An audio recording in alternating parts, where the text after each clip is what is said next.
My name is Mariba Mag. I am a program manager at Dantes, and I'm here this morning with our wonderful team from Kuder Journey, our partners. They have done a wonderful job with our service members for years with providing the Kuder Journey program. This morning, our training opportunity is going to be just a bit different from what we've done in the past. I'm sure if you've been around for a while, you've heard of the Kuder Journey and you know about the assessment piece that accompanies this program. The assessment piece kind of drives you throughout the rest of the program, but there are also an array of other tools that are built right into the Kuder Journey database. And so we want to make sure that we take an opportunity to kind of explore beyond what we normally talk about in Kuder. And with you all being counselors out in the field, we know how precious the time is that we get with service members. And so we want to make sure that we take the time to make that opportunity count. And so while we're directing them through their educational path, at 1740s, ultimately we want all of those pieces to culminate in them going into a fantastic career, even within the military or beyond the military. And so with that, we want to be sure we captivate the moment and discuss some of the opportunities to resume build and an effective way to talk to them about translating their military experience into civilian speak. Firstly, John, do you have any comments that you'd like to make this morning, sir? Also want to make sure that you're aware of, an introduction of Kuder and what we stand for, a little bit behind us. And then we're going to jump in as the title says here, translating military experience to civilian workforce and doing a lot more with a heavier focus on the resume aspect of Kuder Journey because there is a lot of great tools, a lot of resources. I know probably many of you work with your service members to do things with the assessments, which are wonderful. They are great. But there are a lot of great things in there, looking at occupations, looking at resumes, which again, we'll talk about today, but as well as college information, how to prepare for an interview. So there's a lot of great different resources inside there. Um, but that, I guess with that said, we'll jump into our agenda here as well. So I want to make sure that you're aware of, who I am and Paige as well. And I know you've met with Mariba as well too, but a little bit of a background, very brief background on what Kuder stands for. And then we're going to jump into the common challenges that you might face or that we have heard from working with different bases, different locations about resumes. And we're going to review a case study that Paige is going to be walking us through here today to have this group kind of understand a little bit more about the best way to advise your service member, him or her, on the best path that they can go through. So um, jumping over to ourselves, I'm John Milroy. My role is Vice President of Partner Solutions. So I work with Mariba, the team at Dantes, for the contract, the overall management of the Kuder Journey system that's provided for quite some time. Our relationship is very long. We've been going around since 1999, 2000. So we've been together 20 plus years. But Mariba is our point of contact at the Dantes team. But along with that and doing other things here at Kuder, primarily my role is to help manage contracts and work with larger entities. So besides Dantes, but departments of education. So we have statewide implementations in the state of Alabama and Oklahoma and Nebraska, Arkansas, Iowa.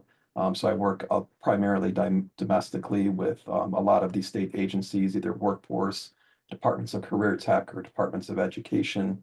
But it's very great to be here with you today and get to talk with you. But I'll have Paige introduce and share a little bit about her background too.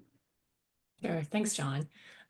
So as John said, my name is Paige, and I'm the Senior Director of Career Development here at Kuder.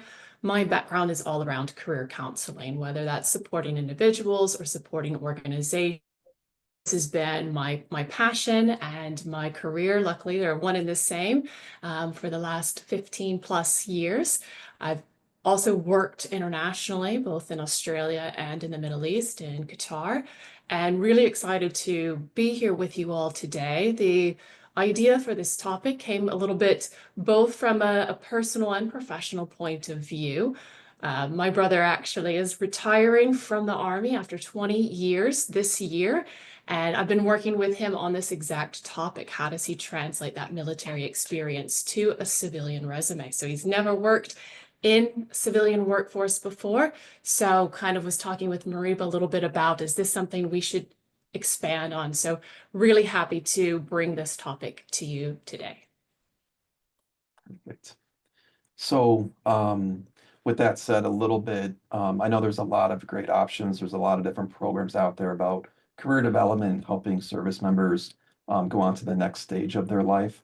But one of the things with Kuder is we've been around for quite some time, 85 years of research. And I know if you've been on previous webinars or previous meetings that we've had with some of you, that's one of the big things about Kuder is having the research-based assessments to help those service members find their interests, their skills, and their work values. And it really did start with Dr. Frederick Kuder, who was asked by the U.S. military in 1938, to have some type of an assessment to help those World War II active duty military members transition to civilian life and find a fulfilling career. So that's how Dr. Kuder got his start.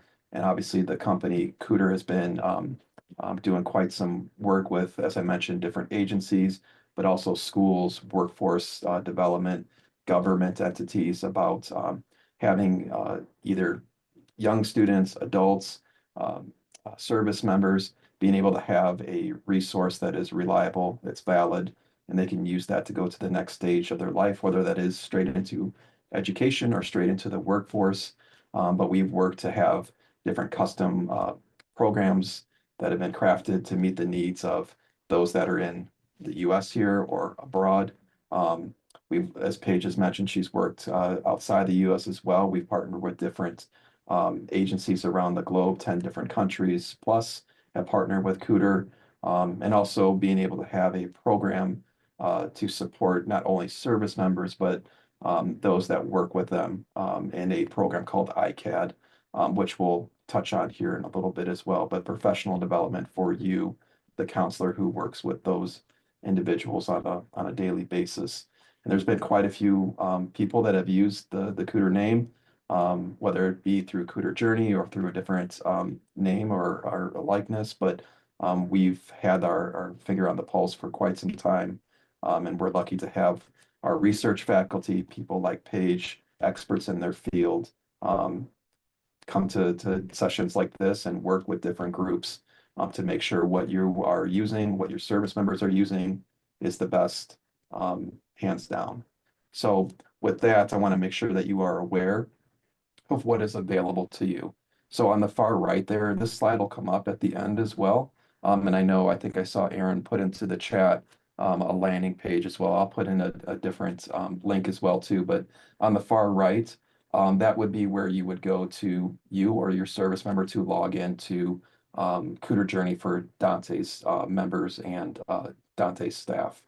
The one on the left, those are resources that go right to the dantes.mil website.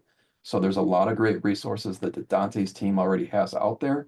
I would always say that the Kuder Journey resources are the best that they could ever possibly have on their website, but they also do support a lot of different great programs there that you should all be aware of as well. So on the right, going to Kuder Journey, on the left will take you to the Dante's Mills website to see Kuder Journey resources, as well as other career planning resources.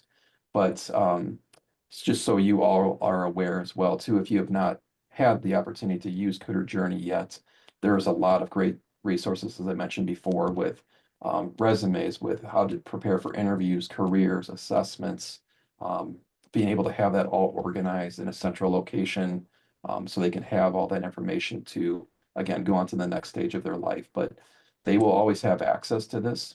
So that would be they leave the service, they come back, they can always go back into their Kuder Journey account. It's a lifetime access at no cost for that service member. So some of the things, again, gonna put everything on this page, but the interest skills, as it sounds, identifying your interests, the skills that you believe you have the confidence in doing, and then the work values, what you value out of the world of work. Is it prestige? Is it income? We have the resume builder, which we're going to focus on heavily today with page here. You can explore occupations by your MOS code. You can look for colleges and universities and prepare for interviews and the job search process. So there's quite a few things that you can do as a service member. There are also directions that if you scan that link, which I'll put into the chat here as well, how you can see that so you can imitate a service member so you're aware of what the program looks like on the inside as well. But probably the best thing that we're going to be doing today is we're going to jump into the common challenges that service members might face when they are completing or starting their resume. As you know, the example that Paige used, her brother just finished his service, so he's going to be transitioning to the civilian life, and she's going through these talks right now. So we're going to jump in and talk about the common challenges and work through that.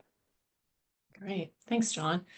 So as Mariba said at the start, we're going to do something a little bit differently today. I know that your primary role is not necessarily around helping the service members craft their resume, but everything that you do supports that individual from a holistic point of view, which comes down to what do they put on that resume to be able to get a job. So we're kind of taking a little bit of a step back, giving you an extra tool in your toolkit when you are supporting these service members to think about what exactly they might need to put on their resume. How can they utilize what's in Kuder Journey for support, but really, how can they put all of their experience together in a way on their resume that stands out to employers? So I want to start by asking you all a question.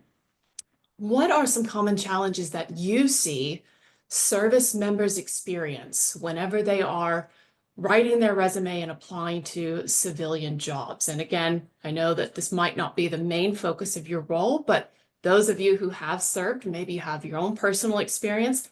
But what are some challenges you hear about service members experience when they are crafting that resume? Throw some comments in the chat. Would love to hear your thoughts. Obtaining civilian credentials, fantastic. What else?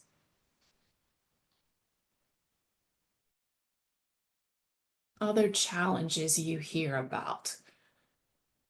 Many members will try to describe their experience using bullets. So questions around the right format. What do we put? How do they include it? How do they show it? Too many options and formats. Yeah, it can be overwhelming. It can be confusing. So keep throwing those challenges that you know about in the chat, because I want to ensure that all of the challenges that you've seen, that you've heard about, that we'll address not only today, but we can provide additional resources if needed. So thinking about, anything that you've seen your service members experience difficulties with. Great comment there. How do I translate military terms to civilian terms? Exactly. When my brother sent me his resume, when he was first taking a look at it, I was like, I don't know what half of this means, and I'm a military family member. So exactly, translating those terminology, right? Understanding what the civilian workforce is looking for, collateral duties, perfect, great.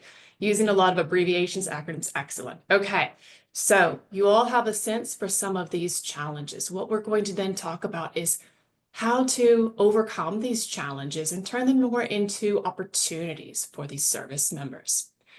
I want to start too by putting things into a little bit of context of why it can be sometimes difficult to get that job, whether military or not, by providing you some statistics around resumes. So I have questions here. I want you to throw in your best guess in the chat for the blank. So an average corporate employer will receive around how many applications for each job posting? What do you think? how many applications do you think they would receive? Seeing 150, 250, okay? 75, great guesses. Excellent, 300, okay, so great, 1,800. I'm so glad it's not at 1,800 yet. Doesn't mean it might not be, but we're not quite there yet. 100, yep, great. So the answer, and Erin, if I had a prize, I would give it to you, 250 applications. So maybe not as bad as 1,800, but still 250 applications is a lot. If you think about how do you help your service member stand out amongst a pile of 250?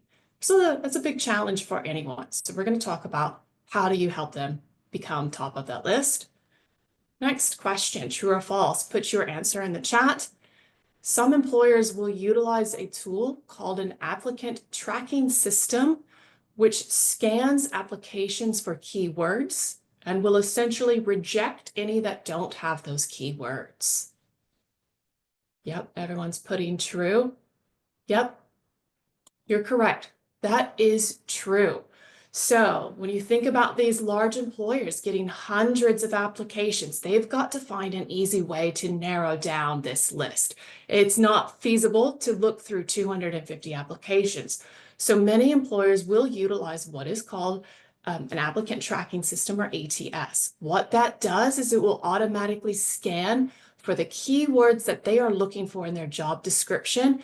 And if that resume does not have those keywords, it will automatically get rejected. So we're going to talk about tips to make sure that you can help your service member get through that applicant tracking system. Another true or false. Put your answer in the chat. The same resume can be used for all applications, regardless of the job, regardless of the company. True or false? Same application. False, incorrect, false, false. I'm seeing a ha ha ha. Yes, excellent. I'm so happy you all know this. This is false. Every single resume will need to be tailored to match what that employer is looking for. Doesn't mean an overhaul. It just means simple tweaks to be able to beat that applicant tracking system, for example, modifying those keywords, moving things around a little bit. So we're going to talk a bit about how to do that. And the last question here, put your answer in the chat. How much time do you think an employer spends reviewing a resume? How much time? 2 minutes, another 2 minutes. Yeah, good guesses. 5 minutes, 1 minute, 2 to 3, 20 seconds. Okay, lots of great guesses. 6 to 7 seconds. That is not a lot of time, right? So what we are getting from this is that when you're working with your service members, there's going to be a lot of applications that they are submitting with. There's going to be systems that are going to automatically put them in the no pile if it doesn't have the right keywords. They've then got to make sure they tailor that application for every single job and stand out in a matter of seconds.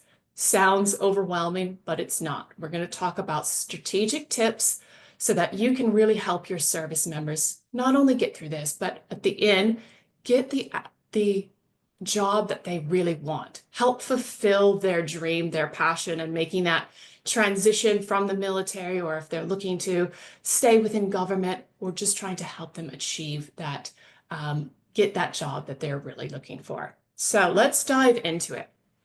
Again, using the chat. So this is a sample resume here, Mr. John Smith. So I've got a sample resume. Looking at this through the lens of a recruiter looking for someone to fulfill a logistics role, what would you say? Would this application be accepted or rejected? And I know rejected sounds harsh, but let's think about, that applicant tracking system, its role. So I know you don't have much time to look at this, but 5 to 6 seconds is really all a recruiter will spend. So what do you think, real quick? Accepted or rejected? Well, I'm seeing great comments. Lots of people saying rejected. Too many acronyms, needs more stats. Yeah, excellent, perfect. So you're already starting to catch on. You already know this information. So when looking at this, in 5 to 6 seconds, thinking as a recruiter, we can't find the right information. There's a lot of acronyms. Again, we don't know how much knowledge that recruiter has of military terminology. So best to put it in simple terms that would be understood. We can't quite get a sense here. So what we're going to be talking about is how to utilize the information we have talked about, some of those stats, and how to take this application and make it so that it ends up on the top of the pile. And Aaron, you have a great question. I put the photo on there specifically for a reason. Is it necessary or recommended? The answer is no. The photo is not recommended unless that employer requests it. Most, however, will not. So I would not recommend putting a photo simply because it opens you up to potential conscious or unconscious bias, or your service member. So best leave the photo off. Great question. I'm so glad you asked that. So what we're going to do is we're going to use this sample application where we take a look at his experience, which has got some great experience. We're going to go through it and talk about tips for translating it from a military-focused resume to one that would land on the top of that pile for any kind of civilian role. So let's start by looking at this first top section. So I want to ask you in the chat, yes or no? Should you use an objective, or your service members, should they put an objective or not? Yes or no? What are your thoughts? I'm seeing some yeses, seeing some no's. I think so, yeah. There's always uncertainty around this, which is why I wanted to start with this, because I have seen hundreds of resumes in the past, and frequently people will put an objective at the top. Now, something like what you see here, this person aims to secure a position where they can apply their experience. It is not telling me, if I'm thinking of myself as a recruiter, it is not telling me anything I don't already know. I know that they're looking for a job where they can apply their skills and experience. That's why they've submitted this application. So an objective, as it stands, is not going to add a lot of value to a resume. So what can be done instead is to title it either career summary, professional profile, or something similar. So think about when you're working with your service members, you're providing guidance on education, training, certifications. This information can all be plugged into their career summary or professional profile. They're same thing, you can just title them different things. So this would be at the top of the resume instead of an objective. What this section really does is help set the tone for the rest of that resume. So in those 5 to 6 seconds, they read kind of what they need to know in that first bit. I've heard from some recruiters, they don't even bother reading the rest. So it is a very powerful section. This is also, again, where they can articulate the relevant skills that they've developed in the military.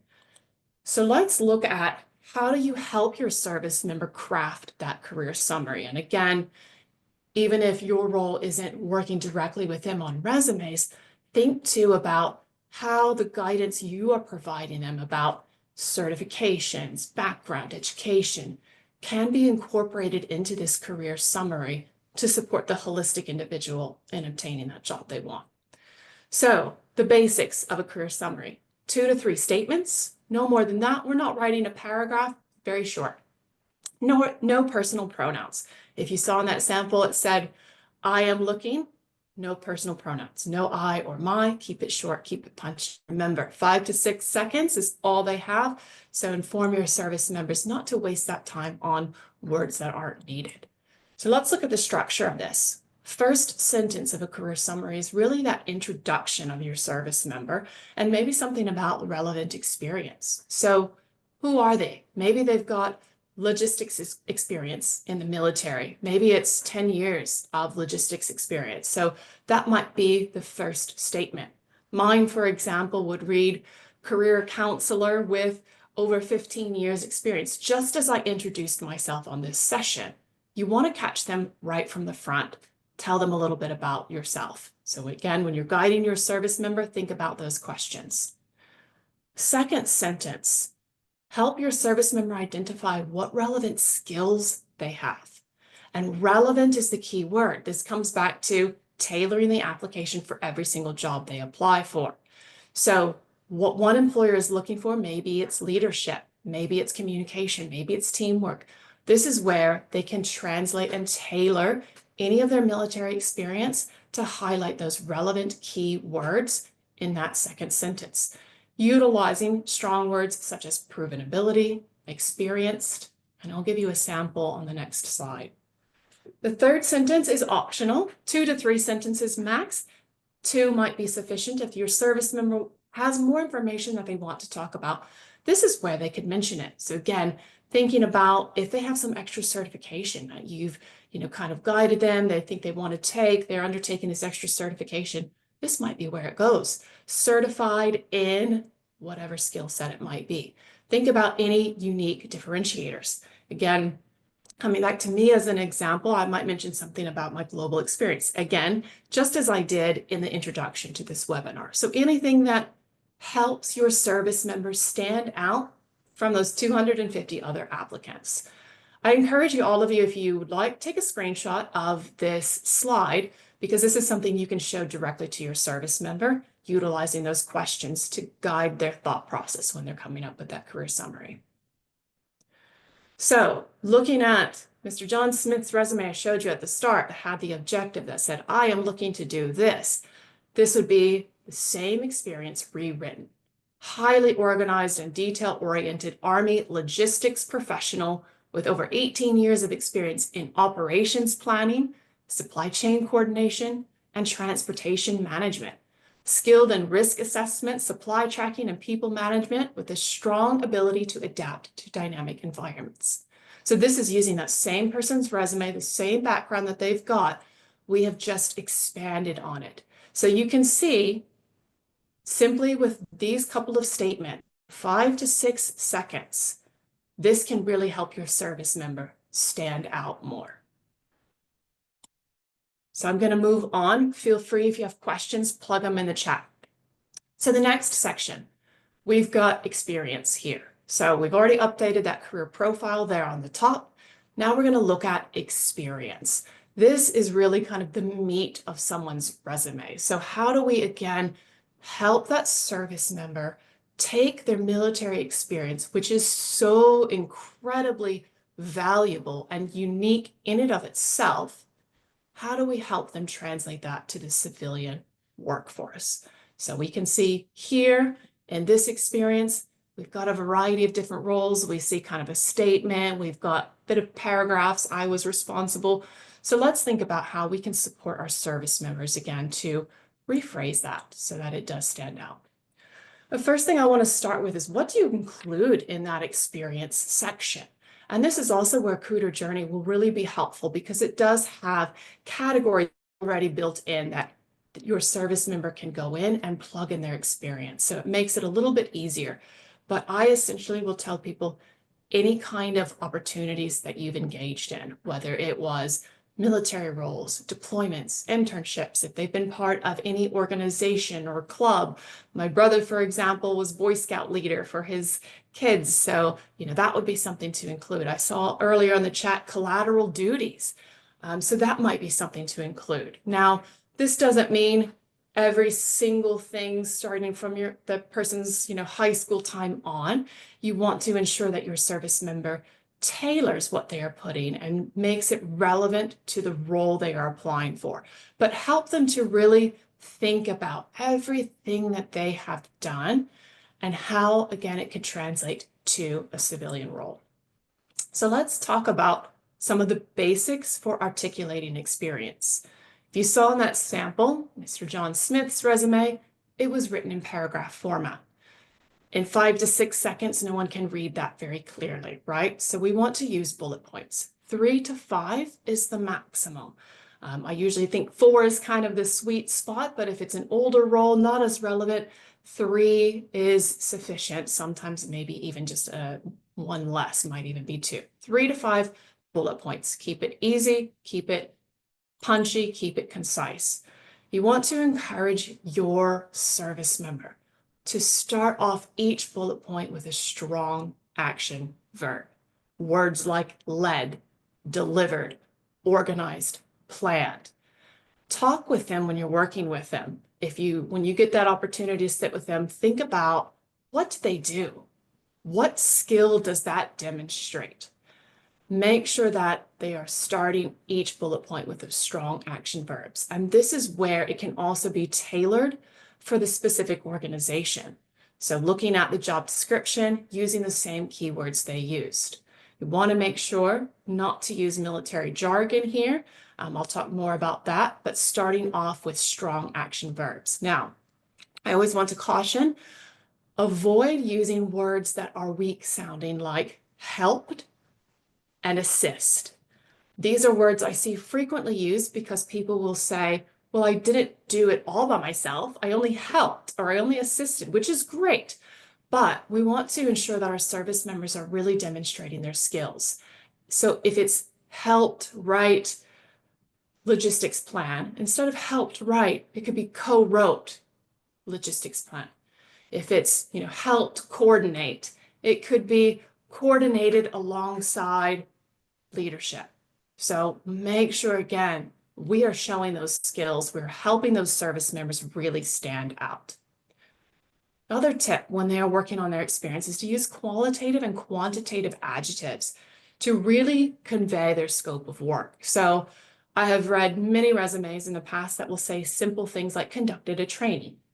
And while that's great, it doesn't provide enough context. So when you're speaking with your service member, you're thinking about what they've done, help them start to identify, well, what kind of training? How long was that training? Who was the audience? We are trying to get out more information that makes them unique, right? So instead of just conducted a training, perhaps it's conducted a 3-day leadership training for 50 staff. This is great if that role is specifically looking for someone who's got maybe some leadership experience. This shows that, hey, this person has conducted leadership training. So just by adding in a couple of words here or there, it will make your service members stand out significantly. Again, feel free to drop questions into the chat if needed. I'm just going to keep on going. So as we've said from the start, many of you identified one of the challenges that military members face is using that jargon, those terminologies. And like I told you, when I got my brother's resume, I'm like, I don't understand a lot of these acronyms. So really making sure that, again, your service member translates those to the civilian equivalent. This is a table I put together just as a visual to give a sense for what that might look like. Mission might translate to project or objective. We're saying the same thing, it's just in a different context. Again, our goal is to help that military service member become the top person in that resume stack. So we're wanting to make sure that we can help them convey their experience and their skills. So other things, command and control, might be leadership and decision making, tactics, methods or best practices. So really taking a lens of civilian with no knowledge of military terms and trying to think about what does that mean in the civilian equivalent. This is where you can simply, rely on someone else or utilize Google for assistance with this, but ensuring that it is easily understood by someone who is not in the military. So just simply translating that into easily understood terms. And another tip when thinking about this is to, again, go back, have your service member look at that job description. Does it talk about strategic plans of action? Has your service member done anything like that? Or maybe, yes, I, have experience with COAs or whatever it might be. Then simply change those words. So tips there. Another tip when articulating the experience section is utilizing the STAR formula. I have heard many of you are familiar with STAR formula. Plug it into the chat if you know what STAR, S-T-A-R, stands for. No idea. Okay, great, perfect. I'm glad I'll be able to share. Something, action, result. Yep, okay. There we go. Shannon, if I had another prize, you'd get it. Situation, task, action, result. So STAR formula is a great technique for interviews as well as for articulating what to put in a resume. So that S stands for situation. What was the context or challenge your service member faced? And I'm going to give an example on the next slide. Task, what was your service member's specific role or responsibility in this context or challenge? Action, what step did they take to address the situation? And result, what was the measurable outcome? And measurable is really important. Employers love to see results, so they want to know what was the outcome, and I'll talk more about that later. Again, I think you will be receiving these slides, but feel free to take a screenshot of this. This is a really useful tool, not just for resumes, but for interviews, and also just kind of as a general guide for thinking about how your service member can help them stand out. So let's look at what this might look like when applying it to a resume. So I wouldn't expect a service member to sit down and write this out. This is more talking points. So again, might not be your primary role, but it's another tool for you to utilize to help your service members start to contextualize and think about what they've done. So they might come in and say something like, I've supported convoy operations, ensuring adherence to SOP and met TC guidelines. Okay, that might make perfect sense to everyone who's served, but it might not make sense right in a civilian application. So let's go through. What was the situation? So let's clarify. Starting in the Army, this person oversaw logistics and convoy operations during deployments to ensure accurate and timely delivery of supplies. So this is utilizing the same individual's resume that we were looking at from the start, Mr. John Smith's, who we all said probably wouldn't get in through that logistics role. So he has experience. Task was he had to ensure that all convoy operations adhered to standard operating procedures and guidelines. Okay. The action that he specifically took was to develop and implement route plans, conduct risk assessments, coordinate with stakeholders to ensure safety protocols were followed, and result, successfully led convoy operations that met targets, improved supply chain efficiency, and minimized risk. Again, this is more just sort of talking points. Wouldn't expect a service member to sit here and write this out, but it's utilized as a way to help them extract the right information to be able to put that on the resume. So what would this look like in a final statement? Here is an example. Led logistics operations, ensuring 100% compliance and on-time delivery of supplies while reducing risks and improving efficiency.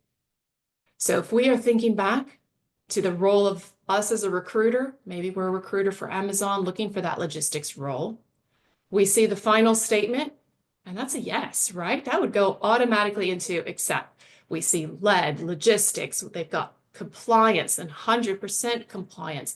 We see that they reduced risks, improved efficiency. Check, check, check. All of things a civilian employer will be looking for. And just comparing that initial statement to the end statement, it is saying the same thing, just in a different way. So this is how the STAR formula can be utilized. Now, I've talked a little bit about aligning keywords. So as we said from the start, every application your service member submits needs to be tailored for the application they're submitting. This is what that might look like. So here's a sample job on the left for EY, people consulting. You notice I circled the word lead. So then on the resume, this is where you want to guide your service members to start with those same words. So they led logistics, they led and trained. They could even put the word leadership in the profile. So this is how we can beat that applicant tracking system, is by pulling out some of these key words from this job posting and ensuring that they are in the resume. So simple tips, but can make a big difference to support your service member. again, to get through that applicant tracking system and to show that civilian employer they have all of the experience that they're looking for. All right, so we've got the experience section now updated. This is what Mr. John Smith's resume would look like now, at least the experience section. So if you remember before, each experience had maybe different number of lines. It was written in paragraph format, utilized personal pronouns, had a lot of jargon. Now, bullet points, action verbs, strong skills articulated so that we can clearly see what this person has done. So already building up a stronger resume. So then a couple more sections. So training. I know a lot of you support your service members with different education and training opportunities. This is, again, incredibly valuable for your service members if it's articulated well. So here on Mr. John Smith's resume, we see, they did basic training, disaster response training. Even again, for me, military family member, I don't know what's included in basic training. So this might be something that is worthwhile for your service member to write out a little bit so that a recruiter will understand what's involved in that sort of training. So here's another example of what that might look like. Talking through with your service member the different trainings they've completed. Help them identify what did you really demonstrate in basic training, or what did you need to show? Perhaps it was leadership. Again, thinking back to that job posting we just saw, leadership is important. So maybe that's what we want to articulate here. It was leadership training, it's teamwork training, emphasized adaptability. So they might write a simple sentence such as this to help contextualize that military training in a way that makes sense for a civilian employer. Perhaps it's, disaster response relief. What did that involve? Logistical planning, adherence to safety protocols. So it could be expanded on slightly. Doesn't need to be lengthy. They don't need to have multiple bullet points unless it is all relevant, but nonetheless, help them take these really incredibly valuable different trainings that they have completed and show an employer why that is valuable. So moving on to the last little bit, and then we'll have some time for questions as well at the end. So awards, they might simply list some different awards on their resume, as I've shown here on the bottom.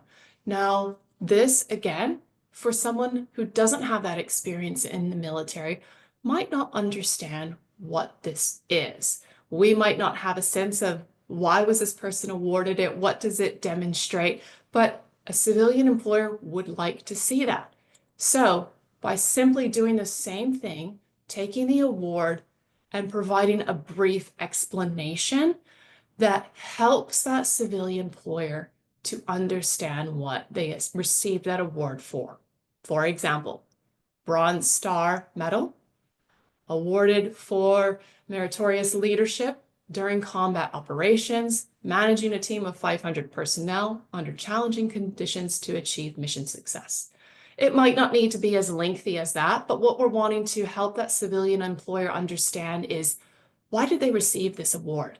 Is it for their superior leadership skills?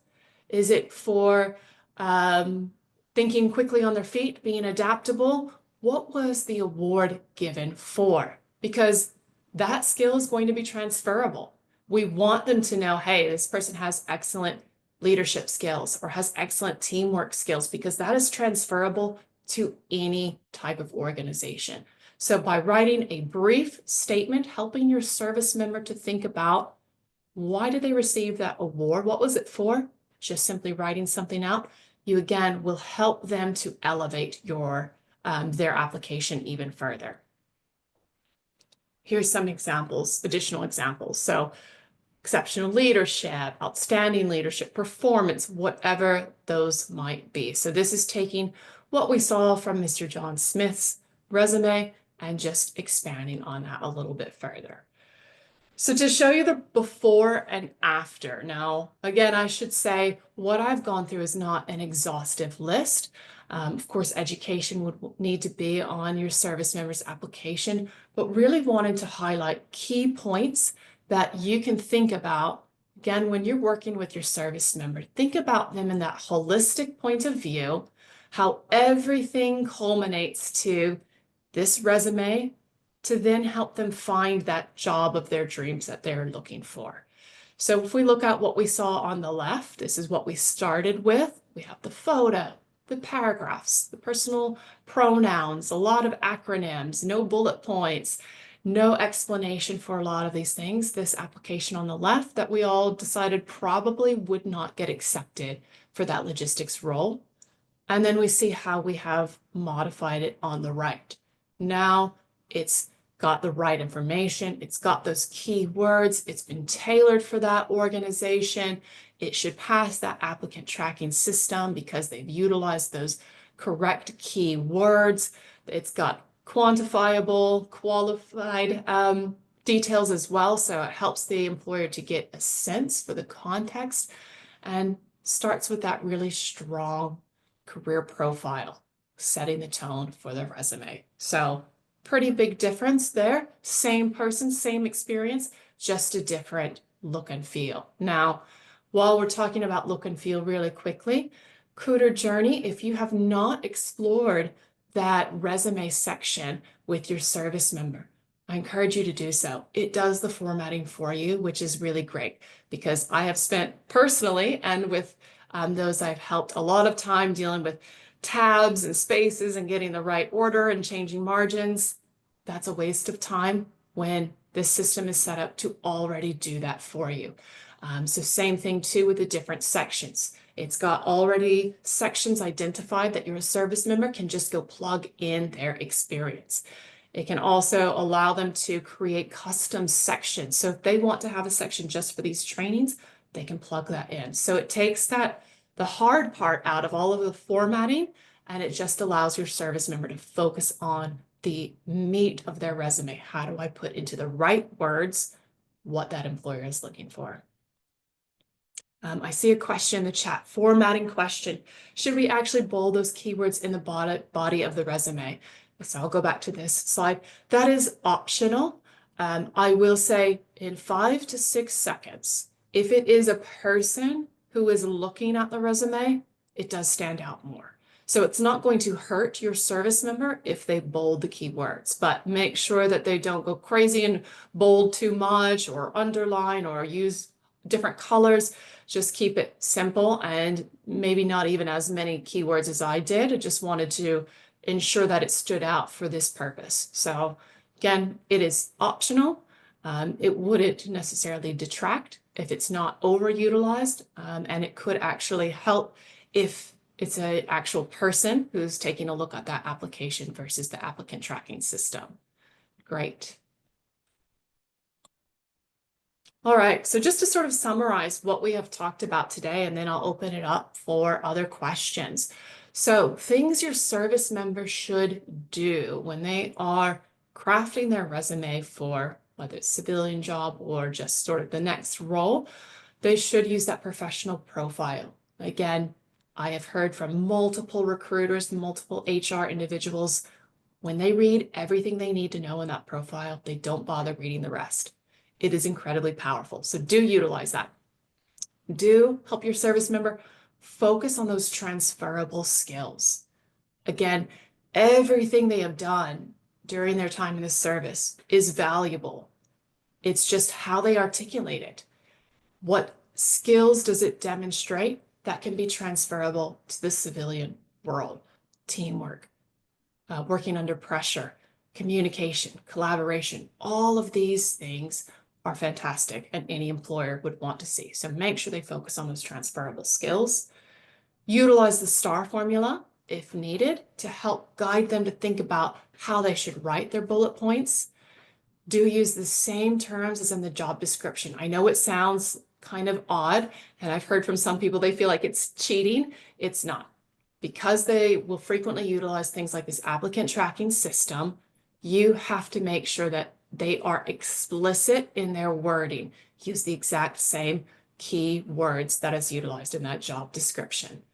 Quantify, qualify where possible. As I already talked about, just helping to contextualize a little bit more around what they've done. So things to tell your service member not to do: don't assume civilians will understand common military terms. Don't use that same resume for each job they're applying for. Don't use vague language. Don't leave out any trainings or awards. These are, again, incredibly valuable. And don't write military rank without explanation. So again, don't assume a civilian will understand the difference in military ranks. If it's worthwhile to articulate or spell it out, rather than LTC, write out Lieutenant Colonel or whatever that might be. So that way you can help the civilian employer understand better. So I see a question. I might jump to the question real quick. Can you briefly explain the public e-portfolio and its benefits? I will let John maybe jump in if you wanted to do that bit, John. Yeah, so the e-portfolio is like a collection of everything that that service member has done.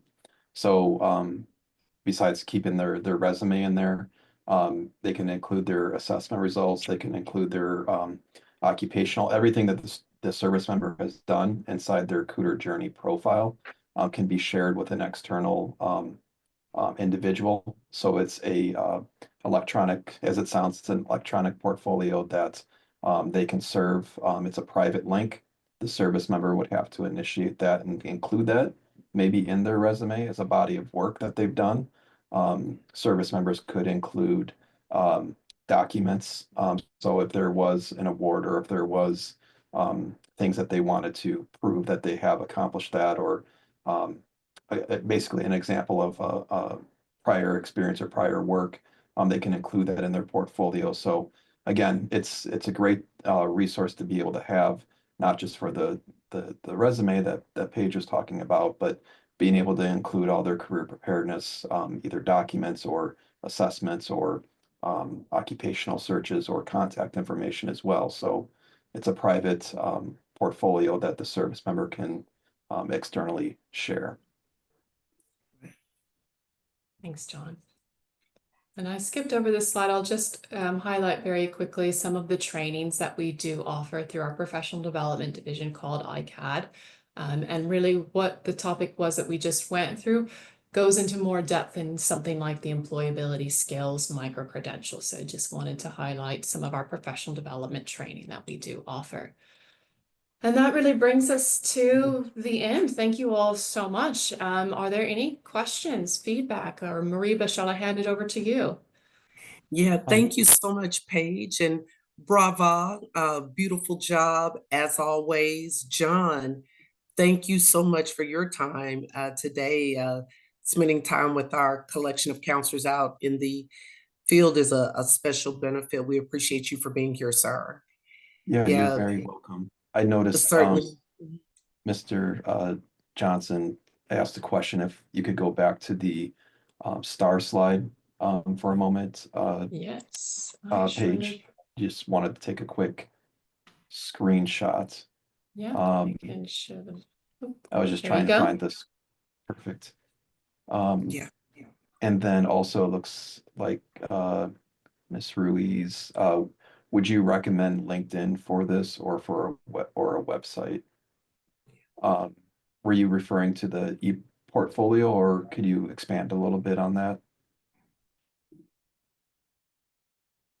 E-portfolio. If you're wanting to have all the information that they have accomplished in Kuder Journey, I could see you using them both in tandem.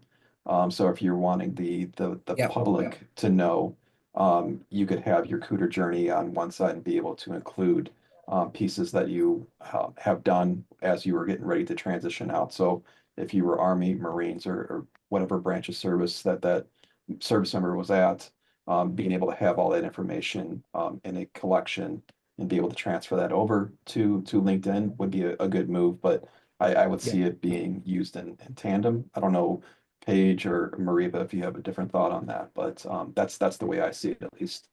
Yeah, 100%. You nailed it, John. Yeah, likewise. And Ruiz, the e-portfolio is accessed through the Kuder Journey portal. So all Yeah. of those tools live in one place. And that's also another benefit about the e-portfolio. Our service members will have lifetime access to it. With people changing bases and, changing things on a routine basis, it's nice to have one place to house all of your employment tools. So that's another benefit. And I put in the a screenshot of the resume area into this chat. Yeah. But that is also the same spot. I'm trying to think, Miss Ruiz, where they can go to their e-portfolio as well too. They would just click on the My Portfolio at the top there, and it has a collection of all different areas, but one of those Yeah. being the e-portfolio.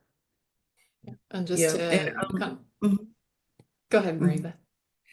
Yeah, I was gonna Paige, I'll let you come right back. I wanted to take a moment before everyone leaves to thank our behind the scenes team. They are phenomenal. Emily and Aaron, if you do anything around Dante's, I'm sure you've seen them. They're phenomenal. Thank you both for running the show here today. We always appreciate your support. You may go, Paige. Oh, I just want to echo those thanks to everyone here on the call, to yourself, Mariba, to those behind the scenes, but also to those of you who are attending. The work that you do is so incredibly important Amen. to empower and support our service members. So a huge thank you for the work that you do, for coming here today to learn new skills to better support those service members. Thank you.